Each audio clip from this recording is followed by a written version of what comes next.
शिक्षा विभाग हरियाणा द्वारा एजुसेट प्रायोजित कार्यक्रम। आज की प्रस्तुति बांसुरी वाला। कल्पना। जानते हो कल्पना को? नहीं, मैं किसी लड़की की बात नहीं कर रहा हूँ, न ही उस अंतरिक्ष परिकल्पना चावला की बात कर रहा हूँ। भारतीय महिला होने का गौरव प्राप्त है। किस मामले में? अंतरिक्ष में जाने में। जिसने अंतरिक्ष में चहलकदमी की थी, अंतरिक्ष में सैर की थी, नहीं उस कल्पना की बात कर रहा हूँ।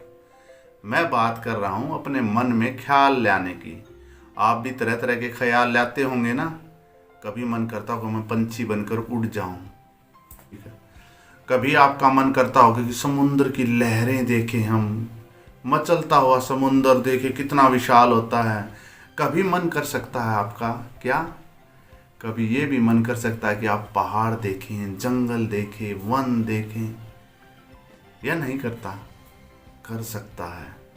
किसी भी बात की आप कल्पना कर सकते हैं। ये आपकी सोच पर निर्भर करता है कि आप क्या कल्पना कर रहे हैं।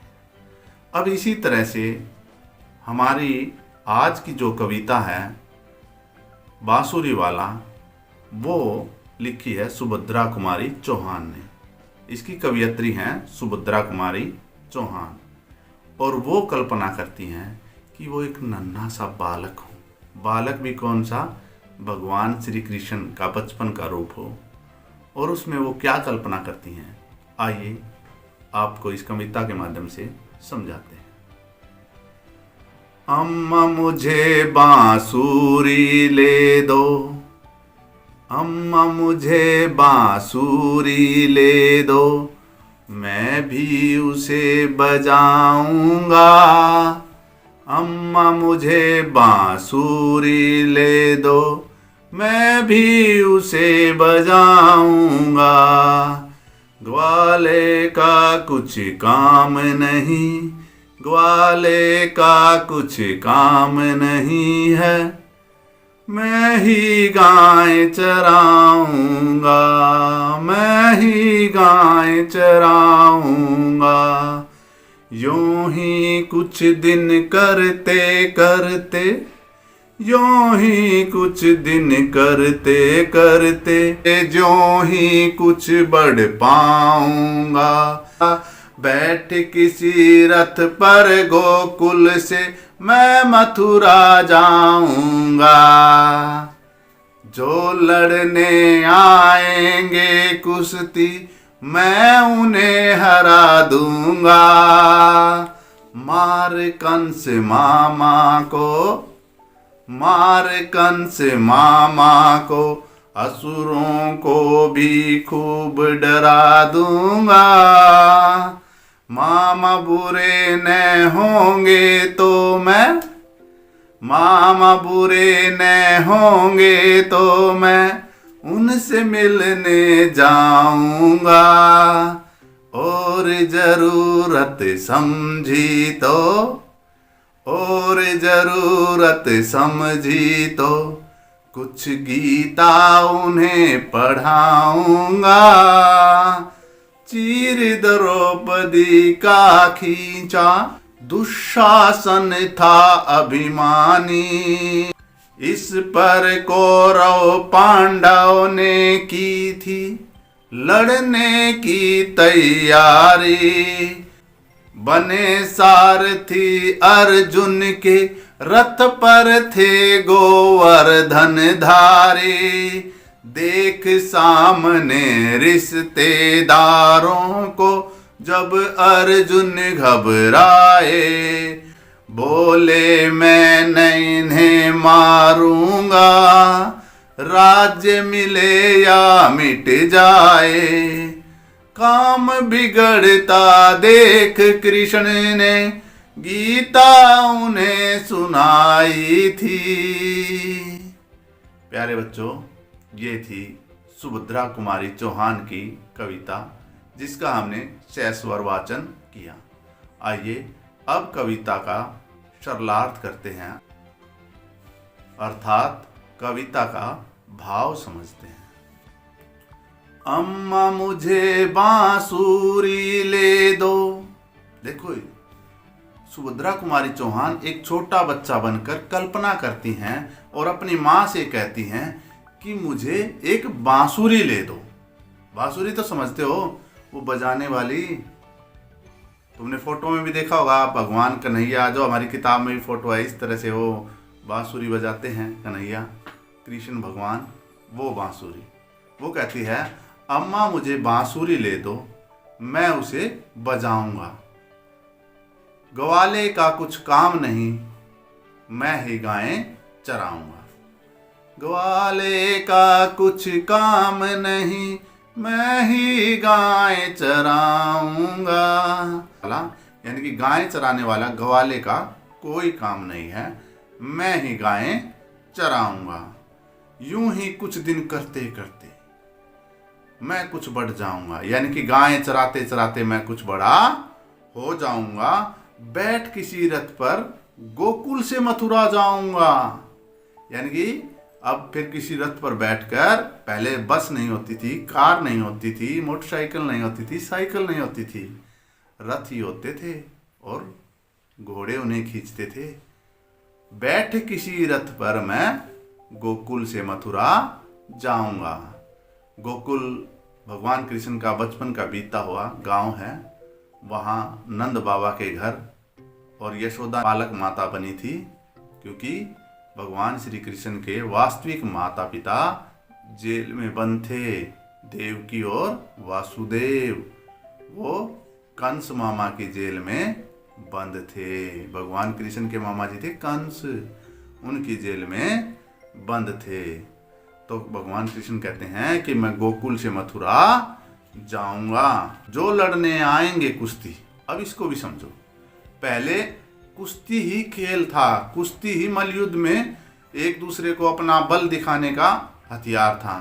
तो वो कहते हैं जो लड़ने आएंगे कुश्ती, जो भी कोई कुश्ती, पहले कुश्ती होती थी, तो जो कुश्ती लड़ने आएंगे, अब क्या होगा, जो लड़ने आएंगे कुश्ती मैं उन्हें हरा दूंगा। यानी कि जो भी कुश्ती लड़ने आएगा मैं उन्हें हरा दूंगा। और असुरों को, असुर मतलब बुरी बुद्धि वाले, ऐसे इंसान जिनका कार्य पशुओं के समान होता है, उनको बोलते हैं असुर, राक्षस।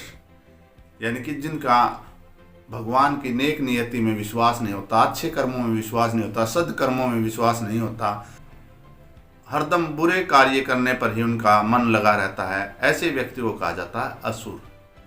मार कंस मामा असुरों को भी डरा दूंगा। यानी कि जो असुर हैं, कंस मामा के साथ हैं, वो भी डरकर भाग जाएंगे। मामा बुरे न होंगे तो मैं उनसे मिलने जाऊंगा। उनके मन में मामा के प्रति भी प्यार है। देखो, उसने कंस मामा को तो देखा नहीं, वो कैसा दुष्ट था, लेकिन उसको अपना मामा तो नजर आ रहा है ना। वो फिर मामा के बारे में कहते हैं, यदि मामा बुरे न होंगे तो मैं भी उनसे मिलने जाऊंगा। और जरूरत समझी तो कुछ गीता उन्हें समझाऊंगा। गीता जानते हो, कुरुक्षेत्र के मैदान में भगवान कृष्ण ने अर्जुन को जो उपदेश दिए थे, वो एक पुस्तक रूप में संकलित हैं, और वही गीता है। हमारी सबसे पवित्र पुस्तक का नाम है गीता। चीर द्रौपदी का खींचा था, दुशासन था अभिमानी। कौरवों के दरबार में द्रौपदी का वस्त्र हरण किया था, और वो किसने किया था? दुशासन ने, दुर्योधन के छोटे भाई ने। दुशासन था अभिमानी। इस पर कौरव पांडवों ने की थी लड़ने की तैयारी, और जो ये कार्य था, इस पर कौरव पांडव ने लड़ने की तैयारी की थी। और उस युद्ध में सारथी बने थे अर्जुन के गोवर्धनधारी। तो सारथी समझते हो, रथ को हाँकने वाला, जो रथ को चलाता है उसे कहते हैं सारथी। और उस युद्ध में अर्जुन के सारथी जो बने थे गोवर्धनधारी। गोवर्धनधारी भगवान कृष्ण का ही नाम है, क्योंकि उन्होंने गोवर्धन पर्वत को उठाया था। देख सामने रिश्तेदारों को जब अर्जुन घबराए, बोले मैं न इन्हें मारूंगा, राज्य मिले या मिट जाए। देखो, कोई भी हो, कोई भी अपने लोगों को मारना नहीं चाहता है, तो अर्जुन भी कैसे मारने की सोच सकता था। उसने जब देखा कि उसके सामने उसके अपने ही हैं, तो वो उन्हें भला क्यों मारेगा। बस इस विचार और इस ख्याल के आते ही उसने युद्ध का इरादा त्याग दिया और काम बिगड़ता देख। अब भगवान ने देखा कि ये तो धर्म युद्ध है, अधर्म का नाश करना है, हमें बुराई को हराना है। और जो हमारे सिपह सलार थे, जो हमारे नायक थे, मैं मुख्य योद्धा थे, उन्होंने युद्ध करने से इनकार कर दिया। तब उनको समझाते हुए गीता का उपदेश दिया था। काम बिगड़ता देख उन्हें गीता उन्हें समझाई थी।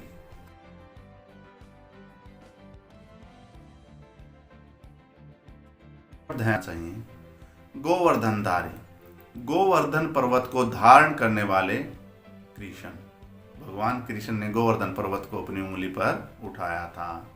गवाला, गाय को चराने वाले को कहते हैं गवाला। चीर, और चीर वस्त्र को कहा जाता है अभिमानी, घमंडी या अहंकारी।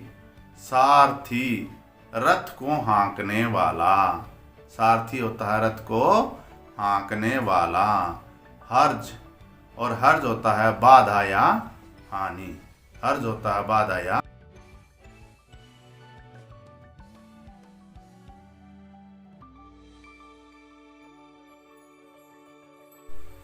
कविता से आइए अब कविता में आए हुए कुछ प्रश्नों के उत्तर जान लेते हैं। बालक माँ से क्या लेने की जिद करता है? अब ये तो आपने देखा था, कविता के शुरू में ही कहता है बालक अपनी माँ से बांसुरी मांगता है। तो बालक माँ से बांसुरी लेने की जिद करता है। बच्चा मथुरा जाकर किन को हराने की बात कर रहा था और क्यों? बच्चा मथुरा जाकर कुश्ती करने की बात कर रहा था ना, आया ध्यान में कुछ? हाँ आया होगा। बच्चा मथुरा जाकर कंस मामा के पहलवानों को हराने की बात कर रहा था। बालक ने किसको गीता पढ़ाने की बात की है? जहां ना पहुंचे रवि वहां पहुंचे कवि। अब यहां भी कवि ने कुछ अजीब ही बात की है, एक बालक के माध्यम से कल्पना की है। वास्तव में गीता का उपदेश भगवान श्री कृष्ण ने अर्जुन को दिया था, लेकिन कवि ने एक बालक बनकर और कल्पना की है। क्या कल्पना की है? बालक ने गीता कंस मामा को पढ़ाने की बात की है। कृष्ण ने गीता का उपदेश किसे और क्यों दिया? अभी जो मैंने पहले थोड़ी देर पहले बताया था, भगवान श्री कृष्ण ने अर्जुन को गीता का उपदेश दिया था ना, तो कृष्ण ने गीता का उपदेश अर्जुन को अधर्मियों का नाश करने के लिए दिया था।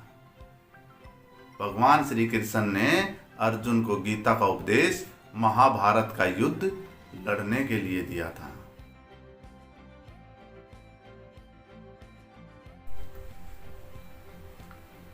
आपकी बात, ये तो आपकी बात है और मैं एक प्रश्न आपसे ही कर रहा हूं।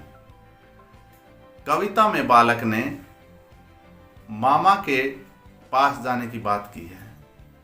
आप अपने मामा के घर कब कब जाते हैं और वहां आपको क्या अच्छा लगता है? बताया नहीं? अच्छा मैं ही बताऊं। चलो आप भी कुछ सोच रहे होंगे मन में, भाई आपकी आवाज हमारे तक नहीं आ पा रही है। चलो हम भी कुछ सोच रहे हैं। हम भी तो छोटे थे, मामा के घर जाते। हम तो मामा के घर गर्मियों की छुट्टियों में जाते थे जब विद्यालय बंद रहता था, और खूब मस्ती करते थे। अच्छा लगता था हमें। मामा के घर के पास के जो बेर के बाग होते थे, अंगूरों के बाग होते थे, उनके अंदर घूमना फिरना टहलना। और गर्मी की छुट्टियों में अंगूर बड़े मीठे हो जाते थे और उन बागों में हम अंगूर खाते थे। इसी तरह आप भी अपने मामा के घर जाते होंगे, वहाँ भी आसपास कुछ देखने योग्य स्थान होगा। हमारे मामा के जिस तरह से बाग होते थे और वहाँ हम अंगूर खाते थे, इसी तरह आप भी अपने मामा के घर जाकर कुछ ना कुछ विशेष जरूर खाते होंगे। हाँ, कोई देखने की चीज़ भी हो सकती है, कोई दर्शनीय स्थल वहाँ जाकर भी देख सकते हैं, वो भी तो आपको अच्छा लग सकता है। और अच्छा लगना तो मन के हाथ होता है, क्या पता क्या अच्छा लग जाए। तो मामा के घर भी पता नहीं आपको क्या क्या अच्छा लगा होगा, क्या क्या लगता होगा। तो वो जो भी आपको अच्छा लगता हो, जो भी आपको पसंद हो, वो अपनी कॉपी में लिख देना है। कृष्ण के माता पिता का क्या नाम था? उनका पालन पोषण किन के द्वारा किया गया? अब जानते हो, देखो, आपका पालन पोषण आपके माता पिता ही कर रहे हैं ना, कोई दूसरा नहीं कर रहा ना। लेकिन भगवान कृष्ण के साथ ऐसा नहीं था। उनका जन्म जेल में हुआ था, उनके माता पिता जेल में बंद थे। ये बात आप जरूर पूछना अपने माता पिता से या दादा दादी से कि भगवान कृष्ण का जन्म जेल के अंदर क्यों हुआ था। चलो, जो आपसे पूछा गया है, जो हमारी पुस्तक के अंदर है, मैं उसके बारे में आपको बता देता हूँ। कृष्ण की माता का नाम देवकी था और पिता का नाम वासुदेव। उनका पालन पोषण यशोदा मैया और नंद बाबा ने किया था। देखो, हमारे कई नाम हो सकते हैं, जैसे मम्मी आपको चुन्नू बुला सकती है, पापा आपको मुन्नू बुला सकता है, दादाजी आपको अपनी लाडो कह के बुला सकते हैं, और इसी तरह से दादी भी कोई नाम रख सकती है ना। इसी तरह आपके भी कई नाम हो सकते हैं, और स्कूल के अंदर हम आपको कुछ नाम से बुलाते हैं, वो जो आपका नाम स्कूल में लिखा हुआ है उस नाम से बुलाते हैं। इसी तरह भगवान कृष्ण के भी उनके कामों के आधार पर नाम पड़े थे। जैसे आपने एक कविता में देखा, गोवर्धनधारी, उन्होंने गोवर्धन पर्वत को अपनी उंगली पर उठाया था, इस कारण से उनका नाम पड़ा था गोवर्धनधारी। इसी तरह के उनके कुछ नाम थे, केशव, मुरारी, गोवर्धनधारी, माखन चोर, नंद किशोर, गोपाल। कृष्ण ने अर्जुन को गीता का उपदेश कहाँ दिया था, पता करें। यह तो आप जानते ही हैं कि कृष्ण ने गीता का उपदेश अर्जुन को महाभारत के युद्ध में दिया था। महाभारत का युद्ध कहाँ हुआ था, जानते हैं? महाभारत का युद्ध हुआ था कुरुक्षेत्र में। तो आपका उत्तर बन गया, कृष्ण ने अर्जुन को गीता का उपदेश कुरुक्षेत्र के मैदान में दिया था। अब बात करते हैं भाषा की। फूल सा कोमल और यशोदा सी मां में फूल और यशोदा के किसी विशेष गुण के बारे में बताया गया है। अब आप जानते हैं, यशोदा कृष्ण की जन्म देने वाली माता नहीं थी, वो उसकी पालक माता थी। उसने उसका पालन पोषण किया था, लेकिन यशोदा की ममता में कोई कमी नहीं थी। इसी कारण यशोदा का उदाहरण एक बहुत अच्छी माँ का रूप में दिया जाता है, जो बच्चे को प्यार करने वाली माता है, अपनी ममता लुटाने वाली माता है। और यशोदा का और कृष्ण का जो प्यार का वर्णन तो बहुत से कवियों ने किया है। तो यशोदा सी माँ नहीं हो सकती। और दूसरा हमारा क्या था, फूल। फूल देखे हैं ना, फूल कितने कोमल होते हैं, मुलायम होते हैं, उनकी पंखुड़ियाँ हमें कितनी अच्छी लगती हैं, रंग बिरंगे भी, सुंदर भी होते हैं, लेकिन साथ ही बहुत मुलायम होते हैं, कोमल होते हैं। फूल से जब भी कोई तुलना होती है तो कोमलपन की तुलना होती है। किसी प्रस्तुत वस्तु की उसके विशेष गुण, क्रिया, स्वभाव आदि की समानता के आधार पर अन्य अप्रस्तुत से समानता स्थापित की गई है, तो इसे उपमा कहते हैं, उपमा या तुलना कहते हैं। अभ्यास के लिए आपको कुछ नीचे नाम दिए गए हैं, हमें उनके विशेष गुण को बताना है। लक्ष्मण सा, अब लक्ष्मण जानते हो, भगवान राम का छोटा भाई था। भाई, रामायण में भगवान राम हुए ना, उनका छोटा भाई था, और वो क्या था, वीर था। लक्ष्मण सा वीर। पर्वत सा, पर्वत देखे हैं, पहाड़ देखे हैं, बहुत ऊंचे ऊंचे होते हैं, पर्वत सा ऊंचा। गंगा सा, गंगा सा पावन। पावन किसे बोलते हैं, निर्मल को, पवित्र को, स्वच्छ। गंगा सा पवित्र। जानते हैं कि गंगा में नहाने से पाप धुल जाते हैं तो गंगा सबसे पवित्र नदी है। गंगा सा पवित्र, दूध सा, दूध देखा रोज पीते हो, देखा देखा नहीं पीते हो तो पता है ना कैसा रंग होता है दूध का, सफेद। कुछ देर पहले ही हम बात कर रहे थे भगवान कृष्ण के कई नाम हैं। इसी तरह से अन्य वस्तुओं के भी कई कई नाम होते हैं। जैसे मोर को मयूर, सारंग और नीलकंठ भी कहा जाता है। अब ऐसे शब्दों को हम पर्यायवाची शब्द कहते हैं। हमारी पुस्तक में कुछ शब्द दिए गए हैं, हमें उनके अन्य नाम यानी कि पर्यायवाची शब्द बताने हैं। पहला शब्द है हमारा दिन। दिन को क्या कहते हैं? दिवस, वार। अगला है चीर। चीर होता है वस्त्र या कपड़ा। गाय, गाय को हम कहते हैं गऊ या धेनु। रात्रि, और रात्रि को कहा जाता है रात या रजनी। माँ, माता, जननी।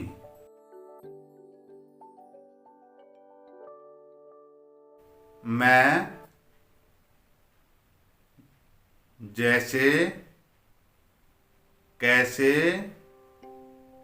तैयारी, थैला, कैथल, गैया, मैया, नैया, गवैया, चिड़ैया, खिवैया।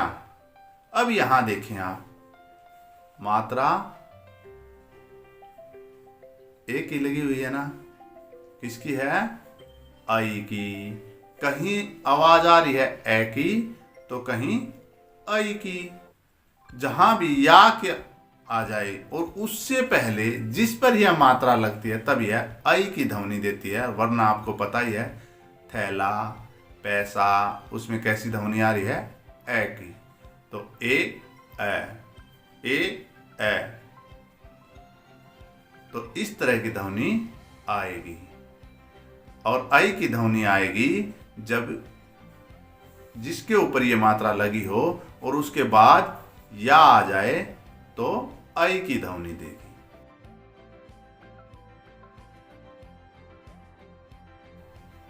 नीचे कुछ शब्द दिए गए हैं, प्रत्येक शब्द के दो दो अर्थ लिखे। पास, पास का अर्थ होता है नजदीक या निकट। और पास, और पास, पास हुए हो ना? अरे पास होकर तो अगली कक्षा में जाते हो, जिसे हम उत्तीर्ण भी बोलते हैं। तो पास के दो अर्थ हो गए, निकट और उत्तीर्ण। चीर, चीर मैंने चीर का अर्थ होता है चीर, चीर का अर्थ होता है कपड़ा या काटना। कृष्ण, और कृष्ण तो भगवान कृष्ण का नाम है और इसका अर्थ होता है काला या आकर्षित करने वाला, लुभाने वाला। उत्तर, उत्तर तो तुम रोज ही देते हो। अरे प्रश्न का उत्तर ही तो देते हो। उत्तर, उत्तर का अर्थ हो गया जवाब, और एक दिशा भी तो है, पूर्व, पश्चिम, उत्तर, दक्षिण। तो उत्तर हमारी एक दिशा। पत्तर, पत्तर माने होता है भाई पत्ता, जो पेड़ का होता है पत्ता। और चिट्ठी, जो आजकल लोग भूल चुके हैं। चिट्ठी आती है कभी घरों में? बहुत कम आती है। जब हम छोटे थे तब बहुत आती थी। चश्मा, और चश्मा, ये वाला चश्मा, ये जो मैंने लगा रखा, ये चश्मा, इसको ऐनक भी बोलते हैं। और एक चश्मा होता है पहाड़ से जब पानी के नीचे गिरता है तो उसे भी चश्मा ही कहा जाता है। उसे कहा जाता है झरना, उसका झरने को चश्मा भी कहा जाता है। कल, कल एक तो आने वाला कल होता है और एक बीता हुआ कल। दो तरह के कल होते हैं, एक जो बीत गया और एक जो आगे आएगा। दो तो कल ये हो गए। कल मानी आने वाला या बीता हुआ दिन होता है, और एक होता है कल मानी पुर्जे, मशीन के पुर्जे जो मशीनों में लगते हैं, सिलाई मशीन तो सबके घर में है, उसके अंदर तरह तरह के पुर्जे लगे हुए होंगे, वो होते हैं पुर्जे, कल्ब। गुरु, गुरु तो जो ज्ञान देता है वो गुरु होता है, उसे एक तो हम शिक्षक कहेंगे और दूसरा गुरु होता है बड़ा। लघु गुरु नहीं कहते, छोटे को लघु और बड़े को गुरु। आपने कितना सीखा, आइए जाने। सही विकल्प पर ठीक का निशान लगाएं। अम्मा शब्द से मिलता जुलता शब्द है पिताजी, बाबूजी, मौसी जी, माताजी। सोचिए क्या सही है। बिल्कुल सही बताया, माताजी। कंस श्री कृष्ण के क्या लगते थे? पिता, नाना, मामा, चाचा। सोचिए। हाँ, मामा लगते थे। देवता का विलोम दानव है तो असुर का विलोम क्या होगा? सूरवीर, सूर, सुर, शौर्य। बिल्कुल ठीक, सुर होगा। अम्मा मुझे बांसुरी ले दो, मैं भी उसे बजाऊंगा। वाक्य में रेखांकित शब्द का पद क्या है? संज्ञा, सर्वनाम, विशेषण, परविशेषण। अब देखिए, मैं संज्ञा के स्थान पर प्रयोग हुआ है तो ये हो गया सर्वनाम, तो इसका उत्तर होगा सर्वनाम। मैं भी मथुरा जाऊंगा। वाक्य का काल स्पष्ट करें। अब यहां देखो, मैं भी मथुरा जाऊंगा, वो अब मथुरा में नहीं है, न पहले था, वो जाएगा यानी कि भविष्य में जाएगा, तो यहां पर हो गया हमारा भविष्य काल। श्री कृष्ण का जन्म कब और कहां हुआ था? श्री कृष्ण का जन्म भाद्रपद की कृष्ण पक्ष की अष्टमी को मथुरा के कारावास में हुआ था। श्री कृष्ण का लालन पालन किसने किया था? श्री कृष्ण का लालन पालन यशोदा मैया और नंद बाबा ने किया था। श्री कृष्ण का जन्म देने वाले माता पिता कौन थे? श्री कृष्ण की माता का नाम देवकी व पिता का नाम वासुदेव था। दिए गए शब्दों का प्रयोग करते हुए वाक्य बनाकर लिखें। अभिमानी, रावण बहुत अभिमानी था। सारथी, श्री कृष्ण अर्जुन के सारथी बने थे। मिलान करें। अब देखिए, पहला वाक्य है गोवर्धन पर्वत को धारण करने वाला। अब गोवर्धन पर्वत को धारण करने वाला हमारी कविता में आया था ना, क्या कहलाता है? गोवर्धन धारी। गोवर्धन धारी। उसी प्रकार से अब चक्कर को धारण करने वाला चक्रधारी, त्रिशूल को धारण करने वाला त्रिशूलधारी, गदा को धारण करने वाला गदाधारी।